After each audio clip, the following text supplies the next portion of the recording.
নবীজি বলেছেন, কেউ যদি ফজরের নামাজ জামাতে পড়ে তারপরে সালাম ফিরানোর পর ওই জায়গাতেই বসে থাকে এবং জিকির আজগার করতে থাকে, সুবহানাল্লাহ 100 বার পড়লো, আস্তাগফিরুল্লাহ 100 বার পড়লো, ঠিক আছে, লা ইলাহা ইল্লাল্লাহ ওয়াহদাহু লা শারীকা লাহ লাহুল মুলকু ওয়া লাহুল হামদু ওয়া হুয়া আলা কুল্লি শাইইন কাদির, এগুলো পড়লো, তারপরে ধরেন দরুদ শরীফ পড়লো ইত্যাদি, জিকির আজগার শেষ করে সূর্য উঠে যাওয়ার পরে সে যদি 2 রাকাত নামাজ পড়ে, মাত্র 2 রাকাত, সে ফিরে যাবে একটা কবুল হজ, একটা কবুল ওমরার নেকি নিয়ে ফিরবে ইনশাআল্লাহ।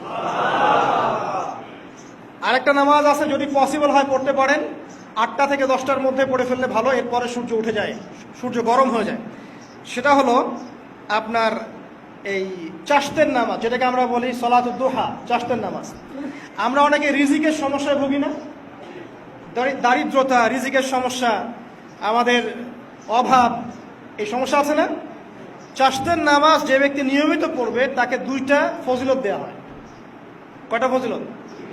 চাশতের নামাজ যে ব্যক্তি নিয়মিত পড়ে তার 2টা স্পেশাল ফজিলত। এক, তাকে দ্বীনের জ্ঞান দেওয়া হবে, ইলম মুখস্থ ক্ষমতা দেওয়া হবে, আপনি হিফজ ক্ষমতা বেড়ে যাবে, কোরআন সুন্নাহ মুখস্থ রাখতে পারবেন ভালো ইনশাআল্লাহ, আল্লাহর পক্ষ থেকে বুঝ দেওয়া হবে। আরেকটা হচ্ছে আপনার দারিদ্রতা আল্লাহ পাক দূর করে দেবে।